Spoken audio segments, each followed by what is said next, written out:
Hi, I'm Amy and this is A-Star Reads, and welcome to my next challenge. I just finished one and I'm already starting another one. 2021 is already starting out to be a rough year.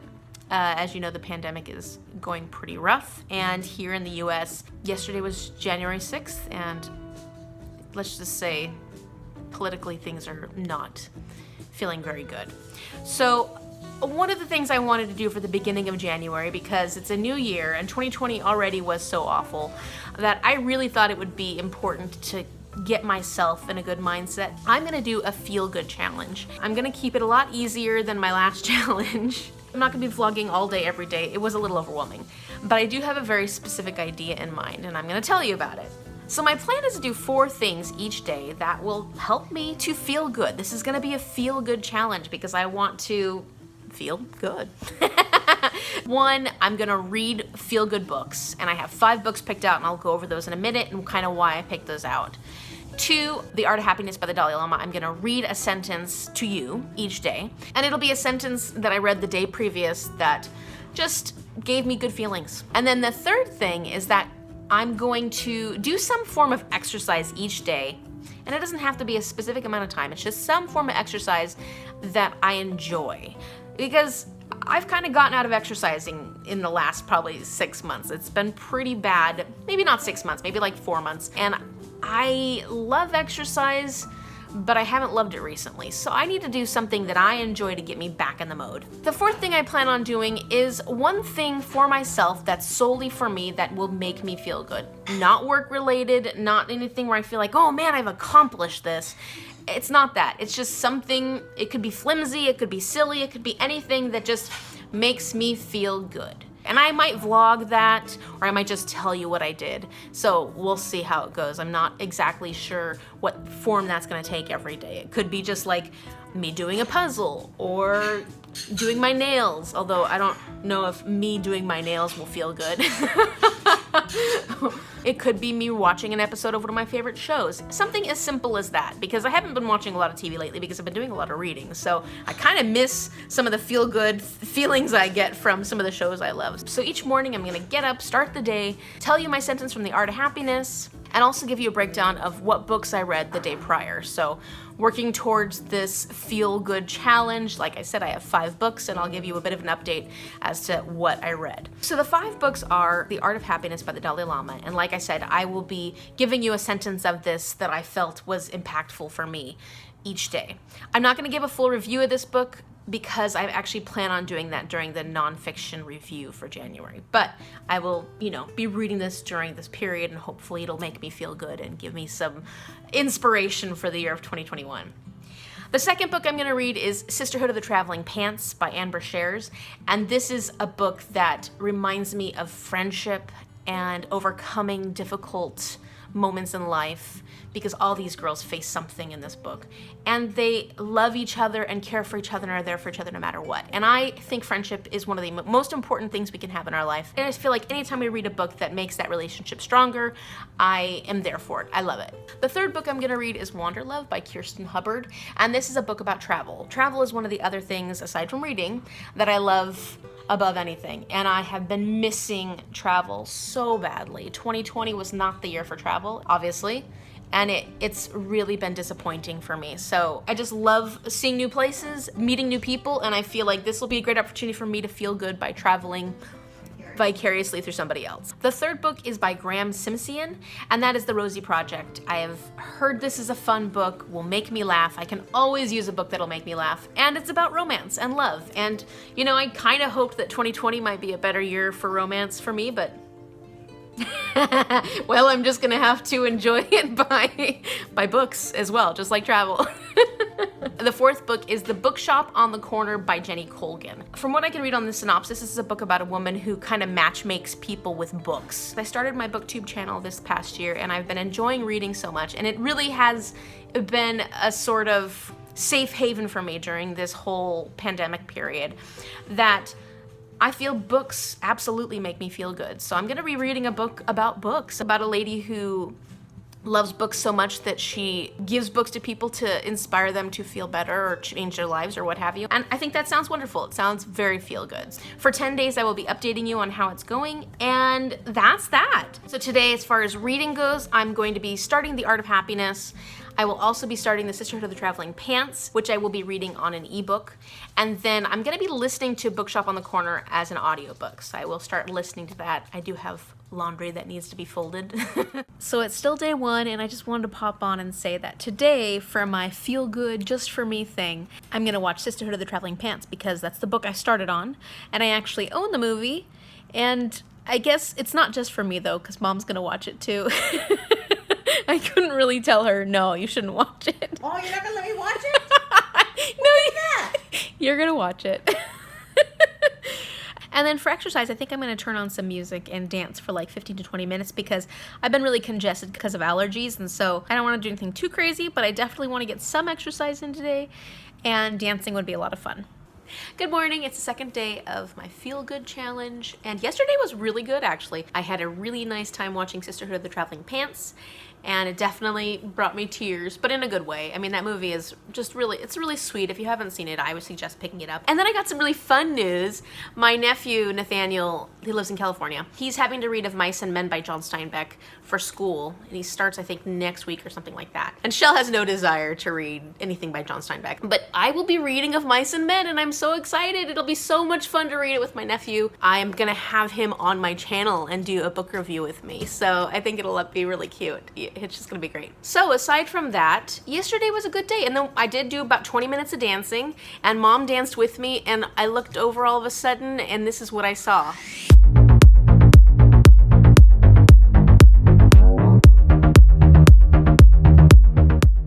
That's where I get my jeans from.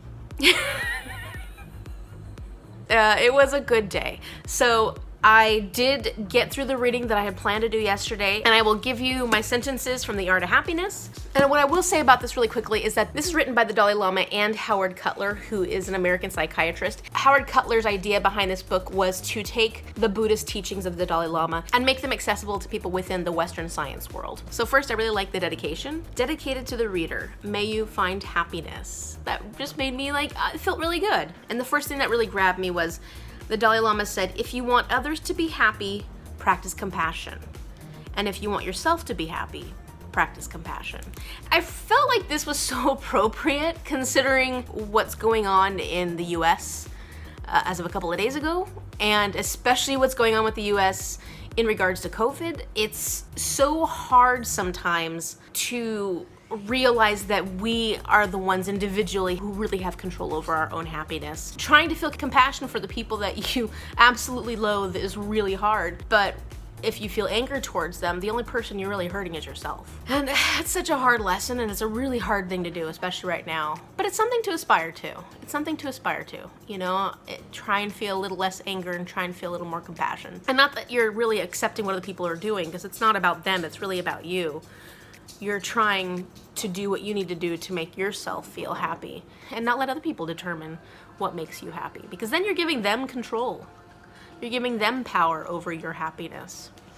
So I really like that. I felt like that was something I've always kind of felt and known, but it's really hard to remember that in times of grief, in times of, in times when the world feels like it's falling apart. So then the other thing I wanted to talk about really quickly is that Howard Cutler went and saw him speak in Arizona. He had this speaking engagement at, I think, Arizona State University, I'm not sure. He was talking about when he first got on stage and he was talking to people. He seemed to have an uncommon ability to put one completely at ease, to quickly create a simple and direct connection with a fellow human being. And I don't know about you, but if you've ever met somebody who, even though they're strangers, when you meet them, you just feel like, oh, I feel comfortable with you, I feel good. And then that direct connection, I just love that. That is such an attractive quality to me and in people. It can be very hard. Like, we get stuck with our own insecurities, with the thinking that goes on in our head. It's really hard to connect with people, especially if we don't know them. And I've always loved when I've had that moment where you meet somebody and you're just like, oh, it's always good to have boundaries, but it's also really nice when people just let you in and they feel interested. They feel genuinely interested to get to know you. I've always loved that. That is an absolute feel-good feeling for me. And so when I read that line, I was like, yes, this is something that makes me feel good. Okay, so I also started on my other books yesterday, and I've been reading Sisterhood of the Traveling Pants, which if you haven't read anything about that or haven't watched the movie, it's a book about these 4 girls who are best friends. They absolutely love each other. They were born within the same month-ish. And Carmen, one of the girls, ends up finding these jeans at a thrift store. She kind of buys them because she's just there and they're really cheap, and she doesn't really actually have any intention of keeping them. She doesn't try them on when she buys them. She just brings them home.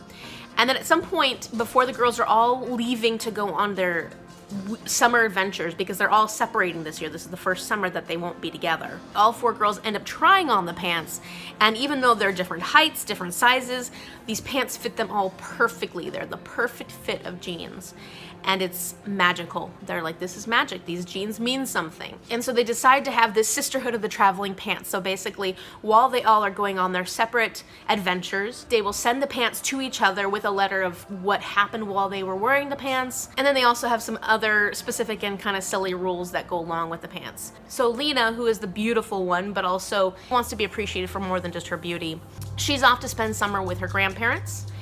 And then you've got Tibby, who is sort of she doesn't get along with a lot of people. She's sort of negative at times. And she's actually staying in Maryland and working at Wallman's, which is like a grocery store. And you've got Carmen, who her parents are divorced, and she's going to stay with her father in South Carolina. She doesn't yet know that he's actually engaged and has a new family.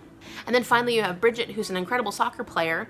Her mother committed suicide quite a few years back, and she has kind of buried all those emotions, but she is going to soccer camp in Baja California. This is a young adult. This isn't like a lot of the young adults I've been reading lately.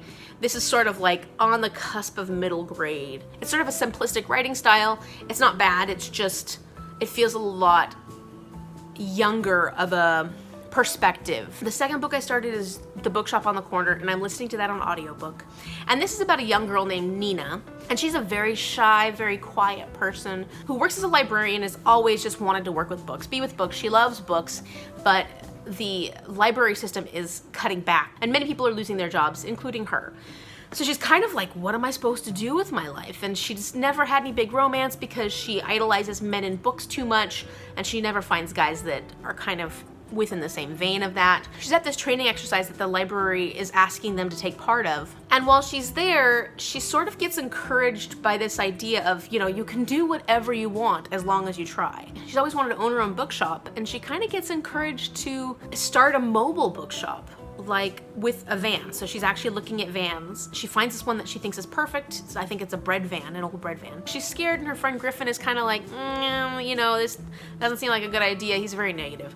And that's where I kind of left off yesterday. She's really contemplating it. She has books because the library that she was working at ended up throwing out all their books. Tons and tons of books. And she's like, you can't throw these away. These are amazing books. And so she just takes them and puts them all in her car. And there's more where that came from. And she's thinking, I can do this. I can put together this van of books and travel around wherever I feel like traveling to and sell them. And it just so happens that the van that she's interested in is up in Scotland. So is she gonna travel to Scotland? That's kind of where I ended off, and I'm enjoying it so far. I'm liking the audiobook. I think that the narrator's doing a good job. So those are the 3 books I'm working on, and I'm gonna try and do yoga today, because yoga, for one, is exercise, and it's an exercise form that I enjoy. And it's also something so relaxing and feel good that it might just kind of fit those 2 things, because yoga is just for me. It's a moment to work on my breathing and get some exercise in, but also just meditate and relax. Anyways, I hope you're having a wonderful day. Yesterday was really nice. It was a real feel-good day, so that was success in my mind. Let's hope that today is a feel-good day as well.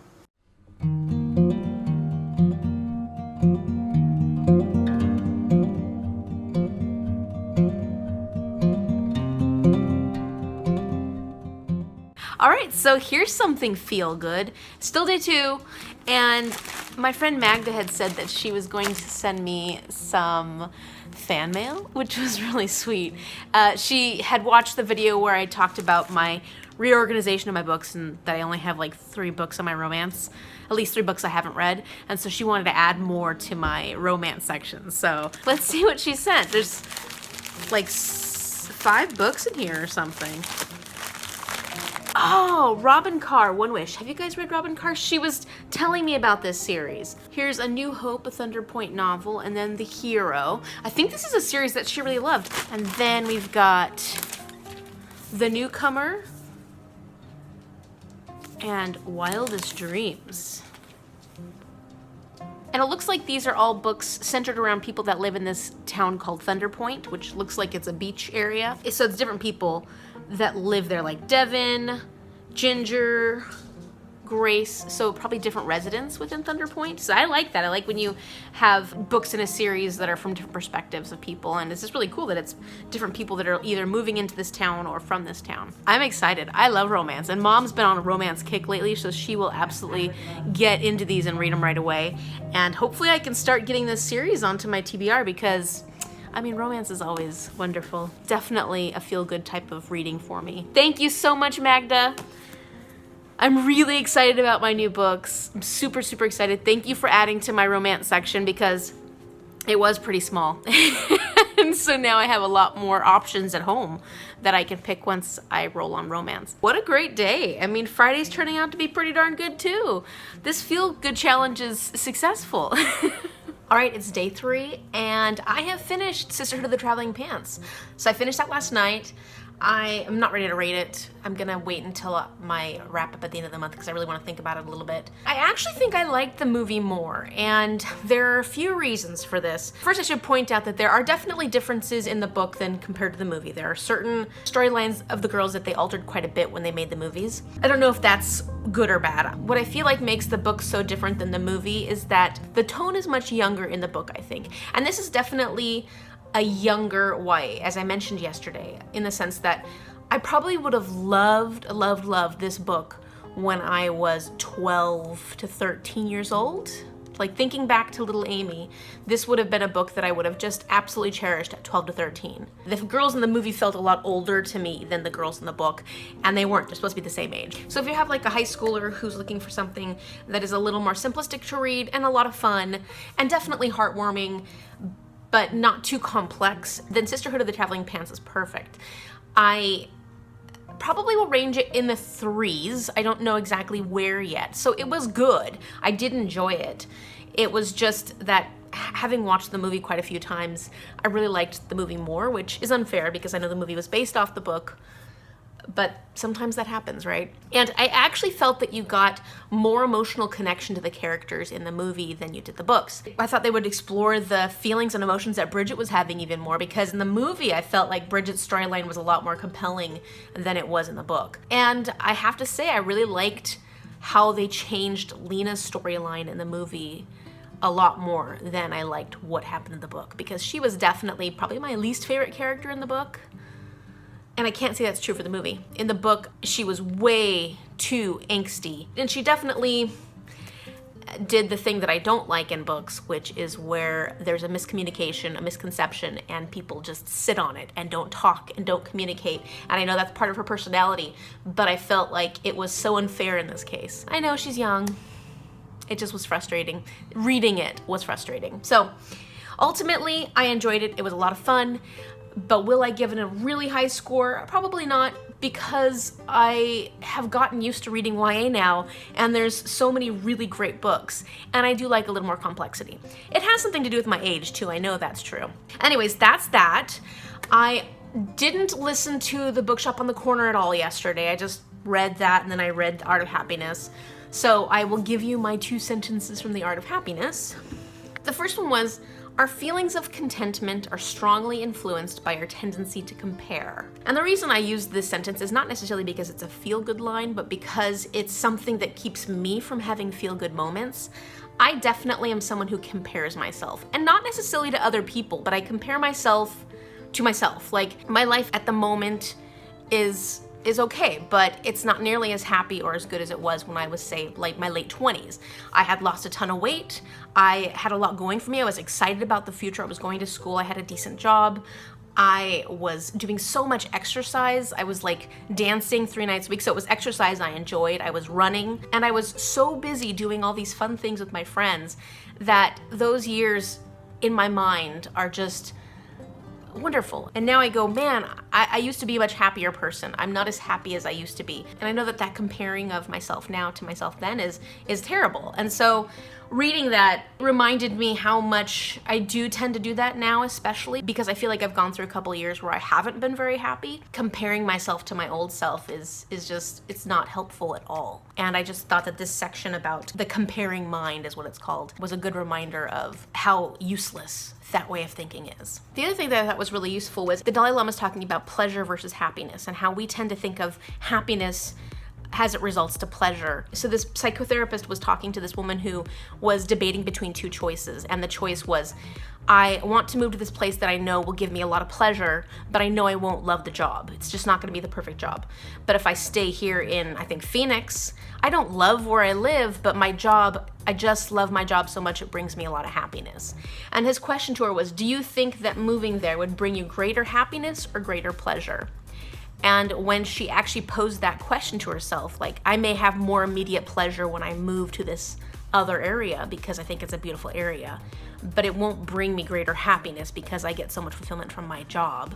She actually ended up deciding to stay in Phoenix. So even though she may complain a little bit about the traffic and all the things going on in Phoenix, she derives so much more happiness and fulfillment from her job. More pleasure versus more happiness. More happiness is more long-lasting. I'm really enjoying The Art of Happiness so far. It's about 35 pages that I'm reading each day, and I feel like it's a very easy read. It's definitely not written as a self-help book where you're going to be getting actual tools, but it kind of gives you guidance as to where to look in your life to see the things that might be negative that you can work towards changing into positive, or at least work towards lessening those negative ideas and increasing the more positive ones. So today's Saturday. I need to work on my December wrap-up video because it's way in the past. And I also need to write an essay because I have an essay due on January 15th for the college of education that I'm trying to get into. Like, I applied for the school already, but now I need to apply for the specific college that I'm trying to get into. So I'm gonna be working on that. I'm gonna start reading Wanderlove by Kirsten Hubbard, which is gonna hopefully fulfill my travel need and give me some feel-good travel feelings because I have been missing traveling lately. It was kind of strange because last year I didn't miss it as much. With COVID and everything that was happening, it didn't feel like a really big burden not traveling. But all of a sudden this year I'm like, oh man, reading Ellen Piper's Pipe Being made me miss England. And then of course, I've been catching up on some of my Disney YouTube and I've been missing Disneyland, and I do miss traveling. So hopefully Wanderlove will give me the feel-good feelings that I need for that. As far as feel-good activity, I watched The Great British Bake Off this morning. That felt amazing. I love that show and I haven't caught up, so that was really good. And if I do anything else, I'll let you know. So today's a good day. I even have more packages. I think I got some more books from Magda, which is really exciting to get some book mail. All right, so she gave me 3 more of the Thunder Point novels, which is really cool because Mom actually started on one of these today, and Homecoming, this one right here, is actually the first one. She started on the second one, and I don't know if it matters all that much, but yeah, I don't think so. Now we have 8 from the Thunder Point series. So these are romance novels, but Mom's saying that the first one she's reading is really sad. I looked over and she was like crying. So they're romance, but they obviously have other aspects to them. Magda also sent us an FBI thriller by Catherine Coulter that's called The Target. I've heard of Catherine Coulter before, but I'm not sure if I've actually read anything by her, so this should be fun. I love thrillers. Thank you, Magda. Good morning. It's day 4, which is Sunday, and yesterday I didn't accomplish that much, and it felt great. I tend to be someone who beats myself up quite a bit when I'm not very productive, but yesterday I said to myself, Amy, you need to just give yourself a break. And I did, and it was great. So I didn't do my feel-good exercise, but that's okay because I'll do something today. And for my feel-good activity, I really just watched like 3 or 4 episodes of the Great British Baking Show, which was wonderful. It was fantastic. It was exactly what I wanted, and it felt so good because I love that show. It's like one of the most heartwarming shows ever. And we're down to 6 contestants. I'm really excited to see who wins. One of my favorite people just left, and so I was really bummed about that. But I do still like the people that are on the show, so hopefully they do well and don't get too stressed. I read about to page 96 on Wanderlove by Kirsten Hubbard. And this story is about a young girl named Bria. She just graduated high school and she's going through some things because she had planned on going to art school. That has fallen through for whatever reason. And she's been broken up with her boyfriend Toby for about 6 months now, in which time she decided she didn't want to do art anymore, and she has gone through a lot of depression. So I think that the art stuff has to do with Toby because he was an artist as well. And she decides she needs a change. So she takes the money she had saved up for school and she goes on a trip to Costa Rica. But because she's not a very adventurous person or someone who's comfortable traveling on her own, she ends up joining this tour group, which is really a large group of middle-aged people, and she has no freedom. The tour guides aren't really trying to help them really experience Guatemala. It feels like they're trying to keep them really in more of the touristy places. So she's kind of disappointed with that, and she keeps seeing all these backpackers everywhere, and she's just jealous of them because they have the freedom that she wants and she's not getting from being in this group. And she keeps running into these 2 backpackers, which are brother and sisters, and the brother, Rowan, ends up inviting her to the hostel one evening to just have dinner with the whole group of people in the hostel. And while she's there, you can tell she's really uptight and she's really uncomfortable because they're all going skinny dipping and she refuses. At that point, though, Rowan's sister, who's really kind of feeling sorry for Bria and wants to see her get the most out of her vacation, invites her to go with them for the next 2 weeks on the rest of their trip because they're heading up to Belize. So at this point, they're on a bus and they're going to Belize. There might be some sparks flying between Rowan and Bria, but at this point, it's been kind of awkward between the two of them. She hasn't really pushed anything, and he's kind of trying to be reformed. He's not the kind of guy who sleeps with every girl, is what he's trying to prove a point. But he has a history that he's not willing to talk about, and that's kind of where we're at. I'm enjoying it enough at the moment. I feel like there's a bit of pretentiousness among all these characters. And I'm like, you're in a completely different country. You're supposed to embrace the country you're in and embrace the situation, and I know that they're doing that. They've gotten rid of all their worldly goods, but they're almost snobby in their backpacker ways, if that makes sense. And so it's just kind of like, for some reason, this book makes me feel old. I've read a lot of YA recently, right? And yet this is the book that makes me feel like, man, I feel old, and these kids are just kids. And so I'm not sure how much I like that and how much I like the characters yet. But I'm going to keep reading and we'll see how it goes. It's not bad. The writing style is fine. It's not overly decorative. I really do like when the author talks about some of the places that Bria is seeing and what she's encountering, the excitement she feels for some of these new places she's discovering. And I understand that feeling because I know what it's like to go to a new place and just absorb it all. So I wanted to quickly give you my sentences sort of from The Art of Happiness. And this section I'll explain a little bit after I've read it. Then our physical structure seems to be more suited to feelings of love and compassion. We can see how a calm, affectionate, wholesome state of mind has beneficial effects on our health and physical well-being.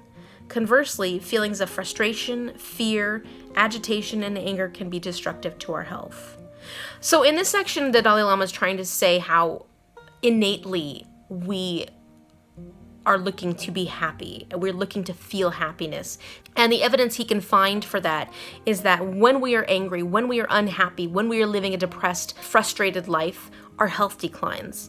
And when we are positive and feel good, relaxed, our health improves. We tend to be more healthier when we have a more joyful outlook and are not stressing so much. Which I thought was really interesting. And I know that recently there have been a lot more scientists and psychotherapists actually doing research on happiness and how that affects the brain and how it affects the body. And I was like, incredible to think that the Dalai Lama's inductive reasoning is automatically like, well, this is what makes sense to me based off of these physical cues.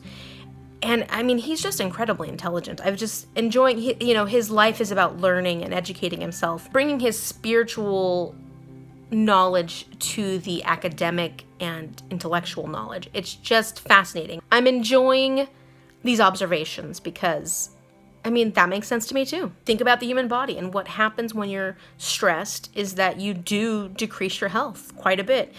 And it's like, yeah, well, duh, that makes sense. So then we should be striving towards happiness because that's when we'll actually feel better. I mean, I know it seems commonsensical when you think of it that way, but I don't think a lot of people actually live their lives thinking that way.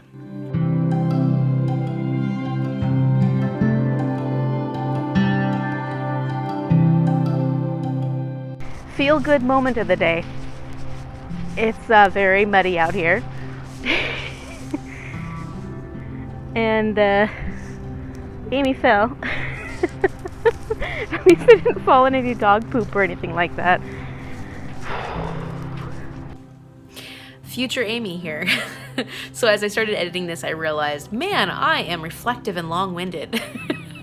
And I have a lot of video footage. That's just days 1 through 4. So I'm actually going to split this video into 2 parts, and this was part 1. So I hope you enjoyed it. If you like this video, click the like button and subscribe now so you can see about my reading adventure during part 2 of the Feel Good Challenge. Thank you so much for watching. See you later.